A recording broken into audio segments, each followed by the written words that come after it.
binnenkry is versoeking. En ek wil graag met jou praat oor versoeking en oorwinning.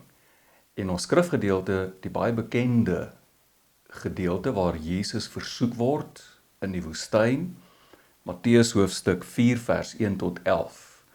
Ek lees dit vir jou in die 2020 vertaling. Hierna is Jesus deur die Gees die woestyn ingelei om deur die duiwel versoek te word. 40 dae en 40 nagte lank het hy gevas en later honger geword. Toe het die versoeker nader gekom en vir hom gesê, as u die seun van God is, sê dat hierdie klippe brode moet word. Maar hy antwoord, daar staan geskryf, van brood alleen sal die mens nie leef nie, maar van elke uitspraak, die Griek sê eintlik elke woord, wat uit die mond van God kom. Toe neem die duiwel Jesus na die heilige stad en laat hom op die hoogste punt van die tempelgeboue staan en sê vir hom, as u die seun van God is, spring hier af. Daar staan immers geskryf, hy sal sy engele opdrag oor jou gee, op hulle hande sal hulle jou dra, sodat jy nie dalk teen 'n klip jou voet stamp nie. Jesus sê vir hom, daar staan ook geskryf, jy mag die Here jou God nie versoek nie. Hierna neem die duiwel hom na 'n hoë berg en wys hom al die koninkryke van die wêreld in hulle pragt en sê vir hom, dit alles sal ek vir u gee, as u neerkniel en my aanbid. Toe sê Jesus vir hom, gaan weg, Satan, want daar staan geskryf, die Here jou God moet jy aanbid en hom alleen dien. Toe het die duiwel hom met rus gelaat, en kyk, daar het engele gekom en hom versorg. Orals sien ons hoe mense met mekaar beklei. En jy weet self van al die kere wat jy, en ek dink ek ook, al by 'n bekleierery betrokke gewees het. En ek dink ons kan met reg vra, waar kom dit alles vandaan? Wat is die oorsaak van al die bekleierery? En hiervoor moet ons baie ver teruggaan, tot in die tuin van Eden. En ons voel die rus en die vrede, wanneer ons hoor dat God in die middagkoelte in die tuin kom wandel. Maar daar was 'n rusverstoring in die paradys, in die tuin. Die versoeker het met lus gekom en die mens versoek. En Adam en Eva het in sy struik getrap en hulle onskuld verloor. Ons sien hulle onskuld in die feit dat hulle nie eers bewus was daarvan dat hulle naak was nie, so onskuldig. Maar nou word hulle bewus van hulle naaktheid en hulle kruip ook weg vir God.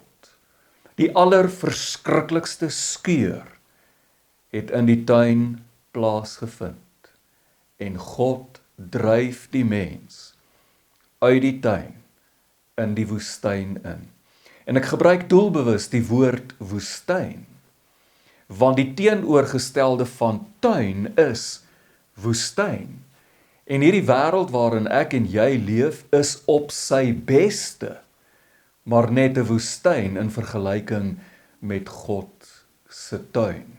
Nie lank daarna nie, vind die heel eerste moord plaas, toe Kaïn sy eie broer vermoor het. Ons oorlog teen mekaar, hoor mooi, ons oorlog teen mekaar is die gevolg van ons heel eerste stryd wat ons verloor het. Die stryd teen die bose, teen die duiwel, toe die bose die oorhand gekry het. En dit is die agtergrond van die kosmiese stryd, die kosmiese oorlog, waarin elkeen van ons gewikkel is. Paulus sê dit pertinent vir ons in Efesiërs hoofstuk 6, vers 12. Hy sê vir ons is die stryd immers nie teen vlees en bloed nie, maar teen die owerhede, teen die magte, teen die wêreldheersers van hierdie duisternis, teen die bose geeste in die hemelruim. In kort sê hy vir ons werklike stryd is nie regtig teen mekaar nie. Ons werklike stryd is teen 'n hiërargie van bose magte. Magte wat ons nie met ons fisiese sintuie kan waarneem nie. Ons kan dit nie met ons oë sien nie. Somtyd is, en meeste van die tyd is ons glad nie eers bewus daarvan nie. Maar hierdie magte bestaan. En ons worstelstryd, ons kosmiese stryd, ons oorlog, is eintlik teen hierdie magte. En alhoewel Jesus die bose, die duiwel teruggedryf het, hom verslaan het en hom aan die kruis gebind het, is dit jou en my taak om op Jesus se oorwinning te bou in ons eie stryd teen die bose. Jy moet dit weet, elkeen van ons sal deurgangs in ons lewens telke male gekonfronteer word met die een wat daarna soek om ons te verslind. 1 Petrus 5 vers 8 sê, wees nugter, wees waaksaam, julle teenstander, die duiwel, loop rond soos 'n brullende leeu op soek na wie hy kan verslind. Adam en Eva het die voordeel gehad. Hulle was volmaakte wesens in volmaakte omstandighede. Ten spyte van hulle voordeel, verloor hulle teen die duiwel en word hulle uitgedryf uit die tuin in die woestyn. En dis net hier in die woestyn waar Jesus jou en my plek kom neem. Die duiwel kom nie na Jesus toe in die tuin waar hy die voordeel het van volmaakte omstandighede nie.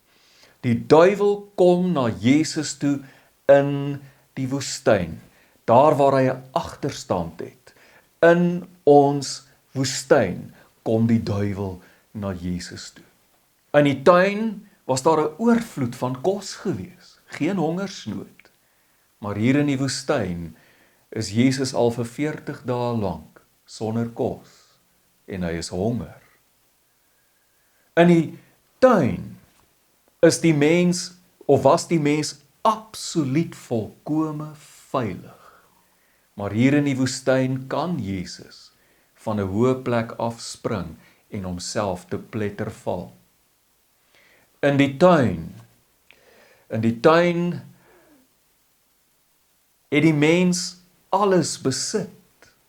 God het alles, die ganse skepping, onder die mens se beheer geplaas. Hy het die mens aangestel om te heers oor die hele skepping.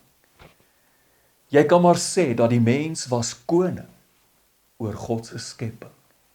Alles het aan die mens behoort. Maar hier in die woestyn besit Jesus niks. Niks. Hy het nie eers sy eie huis nie. Hy het nie eers sy eie bed, wat hy kan sê, dis my bed, my eie bed, waar ek vanaand kan gaan slaap nie. Hy besit niks. Wat nog te praat van 'n koninkryk. En die duiwel kom na Jesus toe met 3 versoekinge. En ek hardloop vinnig met jou deur die 3 versoekinge. Die eerste versoeking. Hy kom na Jesus toe, terwyl Jesus honger is. Hy het al vir 40 dae gevas. Jesus is werklik honger. En jy moet dit weet, my vriend, my broer, my suster. Jy moet dit weet. Die duiwel kom vir ons swak plekke. Wanneer ek op my laagste is, wanneer ek op my hongerste is, wanneer ek op my swakste is, wanneer ek op moed verloor se vlaktes is, en hy bied vir ons 'n uitkoms aan, wat netjies ontwerp is, om onmiddellik in ons nood te voorsien. Ek is rasend van die honger, en hy sit daai bord kos voor jou neer, en hy sê vir jou, jy hoef nie honger te wees nie, al wat jy hoef te doen is eet. Eet net. Maar hierdie brood het nie van God afgekom nie. Nog meer as dit, hierdie brood het nie eers van die duiwel afgekom nie. En dit is die doodsteek in die versoeking van die duiwel.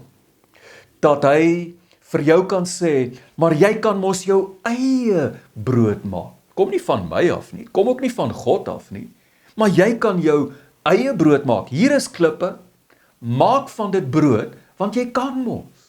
Doen dit. Vergeet van God se pad.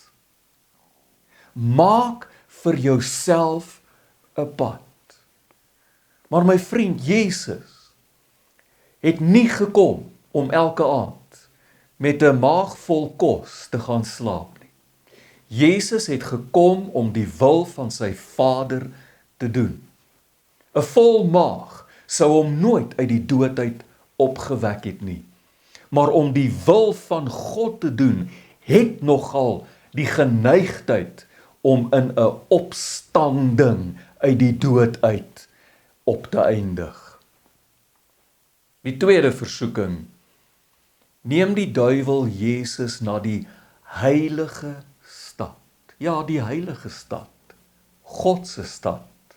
Maar hy doen meer as dit. Hy neem Jesus nie net na die heilige stad toe nie. In die heilige stad neem hy Jesus na God se huis toe.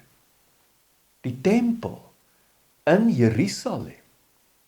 En as daar een plek is waar die seun veilig, absoluut veilig behoort te wees, dan is dit sekerlik by sy Vader se huis. Jy kan mos maar sekerlik enige tyd hier van die hoogste gebou afspring, een van jou Vader se engele sal jou sekerlik kom vang. Maar jy sien, Jesus ken sy Vader. En Jesus weet, my Vader het my lief. En omdat ek my Vader ken, en omdat ek weet, dat hy my lief het, is dit nie vir my nodig om misbruik van sy liefde te maak en hom uit te toets nie. It's not necessary for me to abuse my Father's love and to force his hand. Het jy opgelet dat die duiwel Jesus vanuit die Bybel versoek?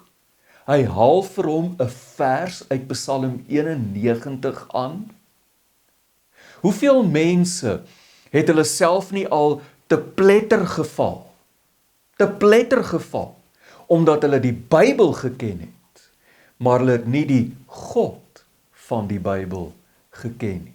Jy kan al die versies van die Bybel uit jou kop uit opsê, maar as jy nie 'n verhouding met jou hemelse Vader het nie, as jy hom nie ken nie, as daar nie 'n deurlopende verhouding met God is nie, dan is jy 'n maklike prooi vir die duiwel, vir die bose. Maklike prooi. Daar was 'n keer toe Jesus wel gespring het. Die duiwel sê vir Jesus, spring. Een van die engele sal kom en sal jou vang.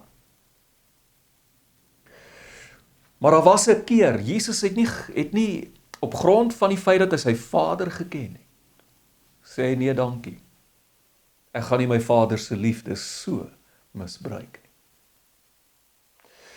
Jesus het gewag tot die Vader vir hom sê, spring. Wanneer het dit gebeur? Aan die kruis. Aan die kruis het God die Vader vir sy seun gesê, nou kan jy maar spring.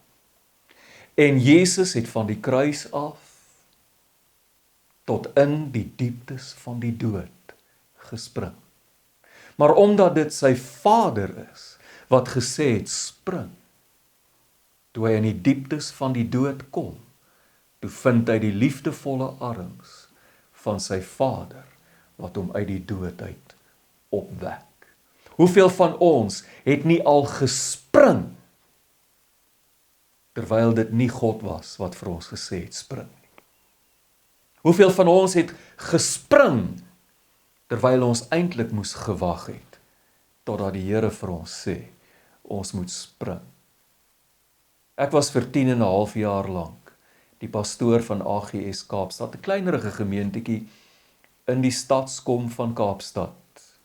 Van 1993 tot 2003 was ek die leraar van die gemeente. Na 10 jaar se harde werk was ek moeg. Begin van die jaar 2003 het een van my vriendinne, wat ek vertrou, vir my 'n boodskap gestuur en gesê, Johan, hierdie jaar gaan jy 2 beroepe kry. Pas op dat jy nie die verkeerde een vat nie. Klein gemeentetjie, so 90 lidmate. Ek kry hierdie boodskap aan die begin van die jaar 2003. Rondom Maart, April, bel die hoofleraar van 'n groot gemeente in die Kaap my, 'n gemeente met 2400 lidmate. En hy sê, Johan, ons beroep jou.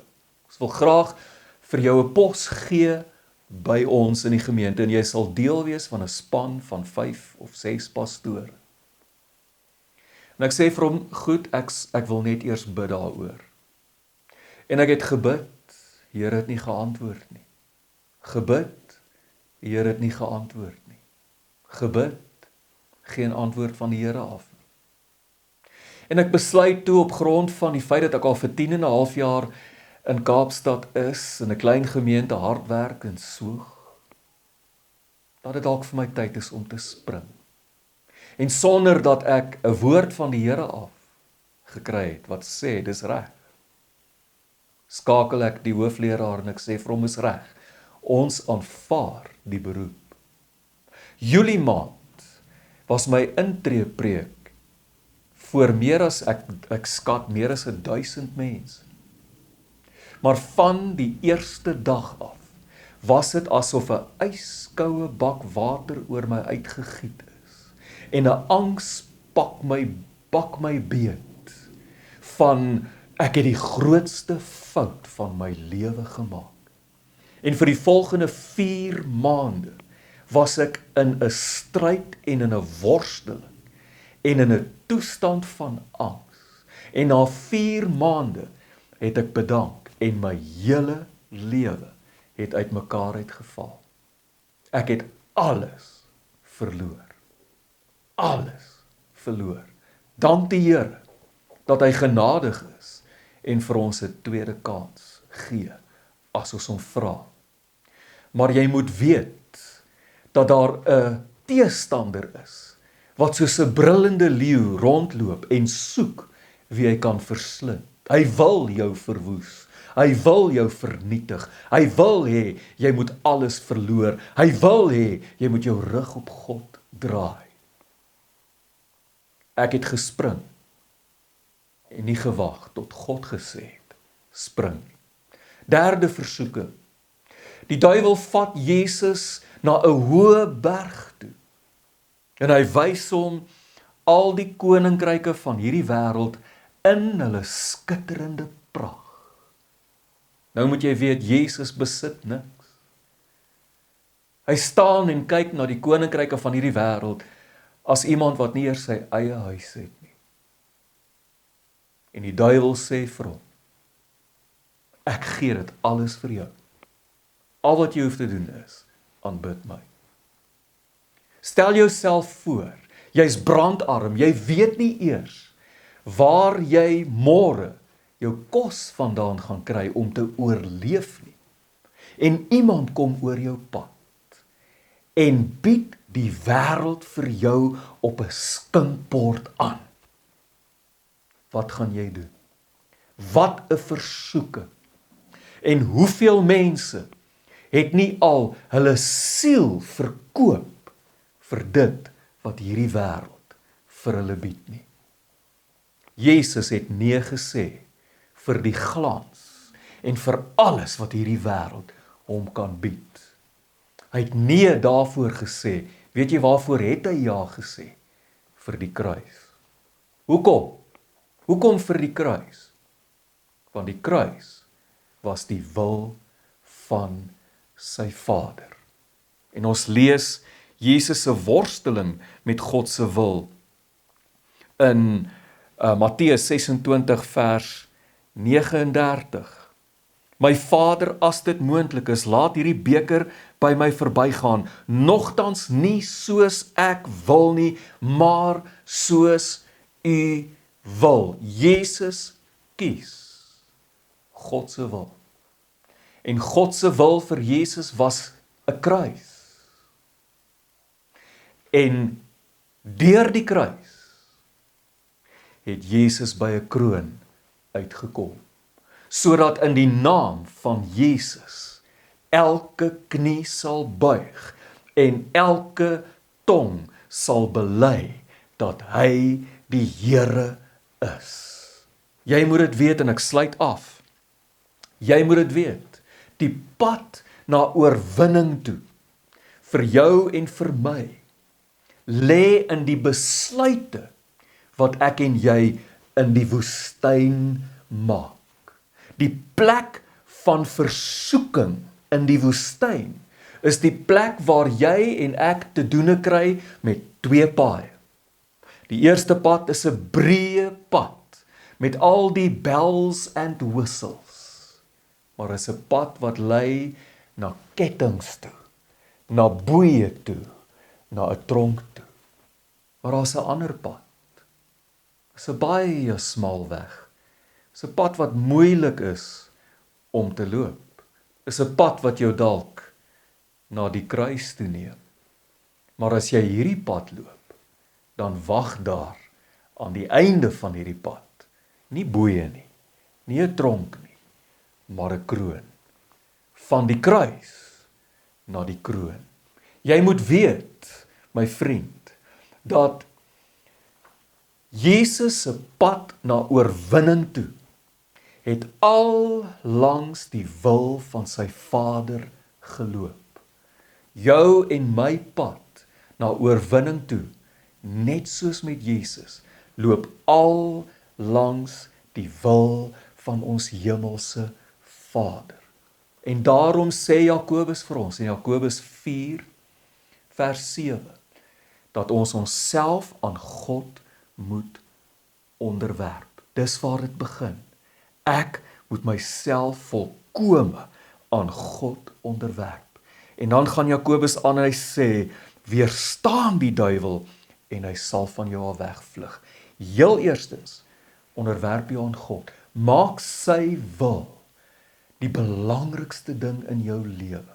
Om sy wil te doen. Onderwerp jou aan die Here. En wanneer die versoeking kom, weerstaan die duiwel. Wat beteken dit? Sê net nee. Sê net nee. Nee. Nee. Moenie toegee nie. Moenie ingee nie. Dis al wat jy hoef te doen. Al wat jy hoef te doen. Onderwerp jou aan die Here. Tweedens, moenie toegee nie. Moenie ingee nie. Wag op die wil van die Vader. En die Bybel sê vir ons, as jy dit doen, sal die duiwel van jou af wegvlug. Jy sien, Jesus het hom klaar oorwin. Hy kan jou nie keer om die wil van God te doen nie. Jesus het hom reeds gebind aan die kruis. Hy kan jou nie stop as jy die wil van die Vader wil doen nie. Maar ek moet myself onderwerp aan die Here, eerstens. En tweedens moet ek sê, nee dankie. Ek weerstaan jou. Nie vir my nie. Dank die Here dat hy ook vir ons 'n troos gegee het. In 2 Korintiërs of in 1 Korintiërs 10 vers 13, waar Paulus skryf en hy sê, hy, dit is die Here, sal nie toelaat dat julle bo julle vermoë versoek word nie, maar hy sal saam met die versoeking ook die uitkoms gee. Al is die versoeking waarin jy is, en dikwels is dit regtig net verskriklike moeilike omstandighede wat die bose oor jou pad bring, met die doel om jou te verwoes. Hoor net God se woord. Die Here sal nie toelaat dat daardie omstandighede jou so oorweldig dat dit jou vernietig nie. As jy die duiwel weerstaan, nie ingee vir sy versoekings nie, voordat die omstandighede of die situasie jou breek, sal die Here vir jou uitkoms gee. Maar eers moet ons die keuse maak om te doen wat ons Vader wil hê ons moet doen. Mag die Here jou seën. Amen.